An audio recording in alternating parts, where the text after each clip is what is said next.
جس کے نتیجے میں مجھے نوکری چھوڑنی ہی پڑنی تھی اور میں یہ نہیں چاہتی تھی۔ اسی لیے میں نے اس واقعے کا سر سے بھی کوئی ذکر نہیں کیا۔ خیر، کسی طرح بات آئی گئی ہو گئی۔ دوسرے دن میں حسب معمول جا رہی تھی کہ مجھے ایسا لگا جیسے کوئی دبے قدموں سے میرے پیچھے آ رہا ہے۔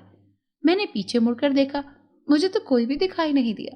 جھاڑیوں میں کسی چیز کی سرسراہٹ سنائی دی۔ میں چلتے ہوئے رک کر اپنے پیچھے دیکھنے لگی۔ نظر تو کوئی نہیں آیا مگر ایک سایہ سا دکھائی دے رہا تھا، جیسے کوئی چھپ کر کھڑا ہو، لیکن نظر بھی نہیں آتا تھا۔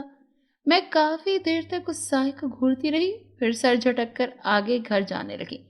لیکن اس پرانی مسجد کے کھنڈر کے قریب سے گزرتے ہوئے میں اچانک ہی ٹھٹک کر رک گئی، کیونکہ وہاں پر میری وہی چپل بالکل صحیح سالم موجود تھی۔ میں ہکی بکی سی ہو کر اسے دیکھنے لگی۔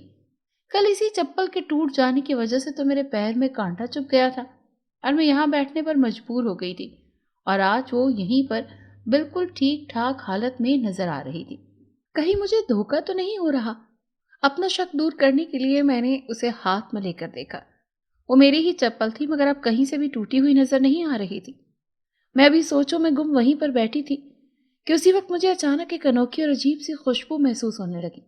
ایسا لگ رہا تھا جیسے بہت سی خوشبوئیں ایک ساتھ چھڑک دی گئی ہوں۔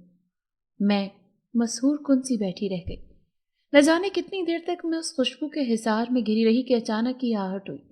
میں چونک کر کھڑی ہوئی۔ سامنے وہی اس دن والا نوجوان کھڑا تھا، سگریٹ کے کش لگاتے ہوئے مجھے بڑی کراہیت آمیز نظروں سے دیکھ رہا تھا۔ میں گھبرا کر اٹھ کھڑی ہوئی تو اس نے کہا، کیا بات ہے جی، کسی کا انتظار کر رہی ہو؟ میں نے بھنا کر اسے دیکھا اور کہا، میں کیوں کسی کا انتظار کرنے لگی؟ سوچ سمجھ کر بولا کریں۔ یہ کہہ کر میں واپس جانے کے لیے مڑی تو اس نے پھر پکار کر کہا، اجی خفا کیوں ہوتی ہو؟ ہم نے تو پوچھنے کا گناہ ہی کیا نا، کون سا اپنے انتظار کے لیے روکا ہے؟ اس کے گھٹیا لہجے پر میں نے پلٹ کر اسے گھورا تو وہ بے شرمی سے بتیسی نکال کر بولا، میں کیا جی، دوسروں کا انتظار کر سکتی ہو تو ہماری طرف بھی دیکھ لو، آخر کو ہم بھی تو پڑے ہیں راہوں میں۔ میں غصے سے سلگ اٹھی، میں نے زور سے کہا، بکواس بند کرو۔ اس کے بعد وہ پیچھے سے آوازیں دے کر نہ جانے کیا کہتا رہا، پر میں نہیں سن سکی کیونکہ میں تیزی سے چلتی ہوئی گاؤں کی طرف روانہ ہو گئی۔ گھر میں داخل ہونے سے پہلے میں نے موڈ درست کیا اور نارمل انداز میں اندر آ گئی۔ میں نہیں چاہتی تھی کہ اماں یا مانو پریشان ہوں۔ ان کے ساتھ باتوں میں مصروف ہونے کے بعد چپل کا واقعہ میرے ذہن سے بالکل نکل گیا۔ سردیوں کے دنوں میں دن بہت چھوٹا ہوتا ہے اور رات بڑی لمبی۔ مجھے ان لمبی اور نہ ختم ہونے والی راتوں سے بڑی چڑ ہوتی تھی، اسی لیے میں سردیوں کی آمد ہوتے ہی پڑوسیوں کے بچوں سے رسالے اور کتابیں منگوا لیتی اور پھر ان کتابوں کو پڑھتے ہوئے آسانی سے میرا وقت کٹ جاتا اور نت نئی معلومات بھی مل جایا کرتی۔ اس رات بھی میں پڑھ رہی تھی کہ اچانک ہی لائٹ چلی گئی۔ مجھے شدید غصہ آیا لیکن سوائے لائٹ والوں کو برا بھلا کہنے کے اور کچھ نہیں کر سکتی تھی، اسی لیے غصے کے گھونٹ بھرتی ہوئی اٹھی اور طاقچے میں پڑا دیا جلنے لگا۔ دیے میں بھی تیل کچھ کم ہی تھا لیکن اس کے باوجود میں نے کوشش کر کے اسے جلا ہی لیا تھا اور آرام سے کتاب پڑھنے لگی۔ تھوڑی دیر جلنے کے بعد دیے کی لو پھڑپھڑانے لگی۔ اس کا تیل ختم ہو چکا تھا۔ چند بار پھڑپڑانے کے بعد دیا بجھ گیا۔ میں نے جھنجھلا کر کتاب پٹخ دی۔ کہانی اپنے دلچسپ حصے پر آ چکی تھی مگر ظاہر ہے اب میں اندھیرے میں پڑھ تو نہیں سکتی تھی۔ تکیے پر سر رکھا تو اچانک ہی وہ دیا خود بخود جلنے لگا۔ روشنی ہوئی تو میں نے حیرانی سے دیکھا۔ عجیب بات تھی، دیے میں تو تیل ہی نہیں تھا، پھر بھلا کس طرح سے جل سکتا تھا؟ بڑے ہی عجیب واقعات ہو رہے تھے، پہلے وہ پراسرار سی سرگوشی پہ ٹوٹی ہوئی چپل کا ٹھیک حالت میں ملنا اور اب بنا تیل کے دیا جلنا۔ آخر یہ سب کیا تھا؟ کیا یہ سب کسی غیر مرئی قوت کی وجہ سے تھا؟ رات کے گہرے اندھیرے میں یہ سب سوچتے ہوئے مجھے ڈر لگنے لگا۔ میں نے جلدی سے کتاب ایک طرف رکھی اور سونے کے لیے لیٹ گئی۔ اگلی صبح معمول کے مطابق ہی تھی۔ آج بھی جب میں مدرسے سے گھر جانے کو نکلی تو گاؤں کے اسی لڑکے کو اپنے پیچھے آتے دیکھا۔ میں نے اب کی بار بھی اماں کو کچھ نہیں بتایا۔ میں جانتی تھی اگر ان کو بتاؤں گی تو وہ مجھے پھر مدرسے جانے سے روک دیں گی اور میں ایسا نہیں چاہتی تھی، لیکن دل ہی دل میں بہت پریشان تھی۔ اب میرا اکیلے جانا بہت خطرناک تھا مگر مجبوراً میں تیار ہو کر گھر سے نکل گئی۔ 3-4 دن تو وہ لڑکا میرا پیچھا کرتا رہا مگر اب کی بار تو حد ہو گئی۔ میں دوپہر کو واپس آ رہی تھی کہ مسجد کے کھنڈر کے قریب وہ پہلے سے میرا راستہ روکے کھڑا تھا۔ میں نے اس کی طرف غصے سے دیکھ کر کہا، راستہ چھوڑو۔ یہ دوپہر کا ٹائم تھا، میں دل میں بہت ڈری ہوئی تھی۔ دوپہر کے ٹائم کوئی بھی کھیتوں میں نہیں آتا تھا، کھیتوں میں کام کرنے والے بھی اس وقت اپنے گھروں میں ہی رہتے تھے۔ اچھا جی، اتنی جلدی بھی کیا ہے؟ کتنے دنوں بعد تو موقع ملا ہے، ابھی سے بھاگ رہی ہو؟ اس نے غلیظ نظروں سے میری طرف دیکھا اور کہا۔ میں اندر سے کانپ کر رہ گئی۔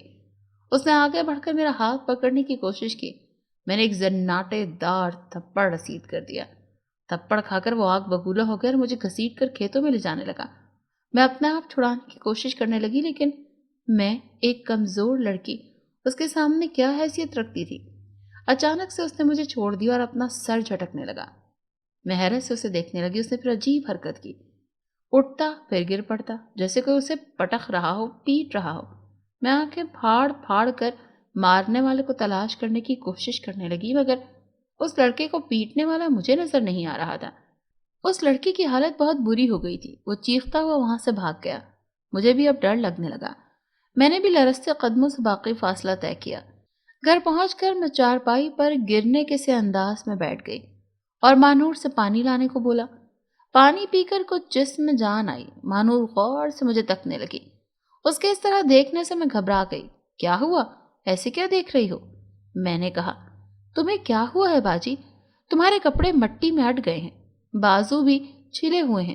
سچ بتاؤ باجی، کیا ہوا ہے تمہیں؟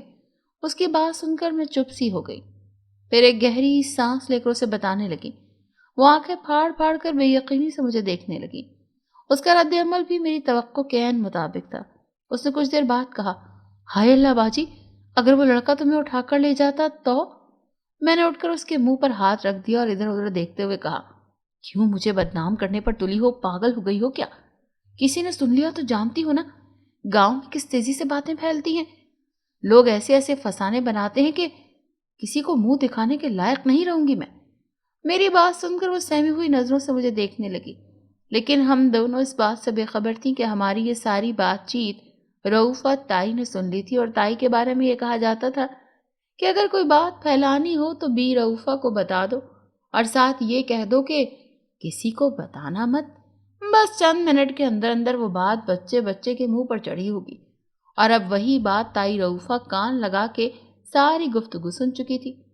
ہم سے تو انہیں خدا واسطے کا بیٹھ تھا۔ میری مدرسے کی نوکری سب سے زیادہ انہی کو کھٹکتی تھی، اسی لیے وہ ہمارے گھر آنے کے بجائے سکون سے وہیں سے واپس مڑ گئیں اور سامنے نظر آنے والے پہلے گھر میں گھس گئیں۔ 2 گھنٹے بعد جب اپنا کام مکمل کر کے وہ باہر نکلی تو ان کے چہرے پر وہی مخصوص سی مسکراہٹ تھی جو کسی کو تباہ کرنے کے بعد آتی ہے۔ میں اور مہنور دونوں ہی اس قصے سے بے خبر تھے۔ میں اگلے روز مدرسے نہیں گئی تھی۔ اماں اور بابا نے پوچھا تو میں نے سر میں درد کا بہانہ بنا دیا۔ ویسے بھی میں بلا وجہ تو چھٹیاں نہیں کرتی تھی، اسی لیے سب مطمئن ہو گئے۔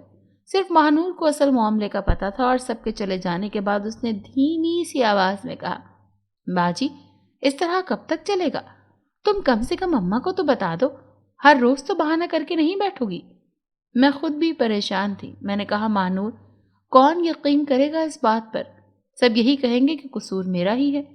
لیکن باجی کم از کم اماں کو تو سب کچھ بتا دینا چاہیے نا تمہیں، کسی بڑے کو تو تمہارے ساتھ ہونا چاہیے۔ مہنور نے کہا تو میں سوچ میں پڑ گئی۔ وہ کہہ تو ٹھیک رہی تھی، اماں اس وقت پڑوس میں گئی ہوئی تھی۔ میں نے سوچ لیا کہ اماں کو سب کچھ بتا دوں گی، آگے ان کی مرضی، چاہے وہ یقین کریں یا نہ کریں۔ لیکن اس کی نوبت ہی نہیں آئی۔ تائی جو آگ لگا چکی تھی، شام ہونے تک اس کی چنگاریاں بھیانک بھی ہو چکی تھی اور بھیا تک بھی پہنچ چکی تھی۔ کسی نے انہیں میرے اور اس اوباش لڑکے کے فرضی عشق کی داستان کچھ اس انداز میں سنائی تھی کہ انہی کا ان کا خون کھول اٹھا۔ وہ آندھی طوفان کی طرح گھر پہنچے اور آتے ہی مجھے تھپڑ، لاتیں اور گھونسے مارنے لگے۔ میں چیختی چلاتی ایک طرف بھاگی۔ میری فریاد سن کر ایک طرف سے اماں اور دوسری طرف سے مہنور آ گئیں اور میری ڈھال بننے کی کوشش کرنے لگی۔ بھیا کے سر پر تو خون سوار تھا۔ میرے ساتھ ساتھ انہوں نے مہنور کو بھی 2-4 تھپڑ جڑ دیے، مگر جب اماں ان کے سامنے کھڑی ہو گئیں تو وہ پیچ و تاب کھاتے ہوئے پیچھے ہٹ گئے۔ اماں نے غصے سے کہا، پاگل ہو گئے ہو نہیں؟ جوان بہن پر ہاتھ اٹھاتے ہوئے تمہیں شرم نہیں آتی؟ ارے میں پوچھتی ہوں کیا کیا ہے اس نے؟ کیوں اسے جان سے مارنے پر تلا ہوا ہے تو؟ بھیا غضبناک انداز میں چلائے، کیا کیا ہے اس نے؟ یہ آپ مجھ سے پوچھ رہی ہیں کہ اس نے کیا کیا ہے؟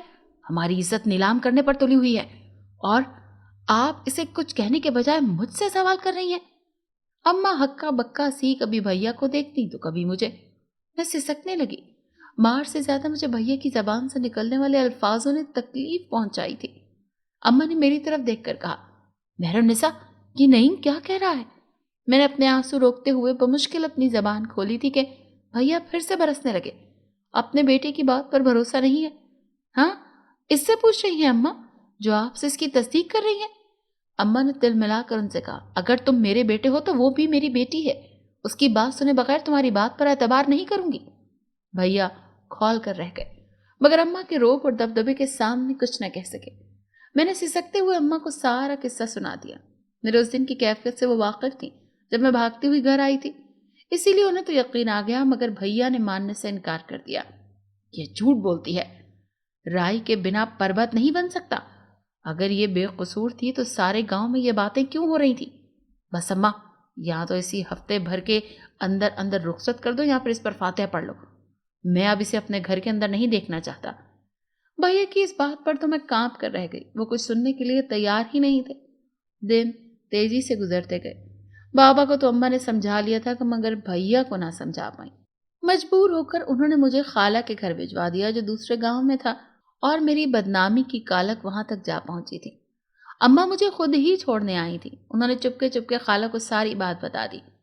خالہ نے انہیں تسلی دی اور مجھے اپنے ساتھ رکھ لیا۔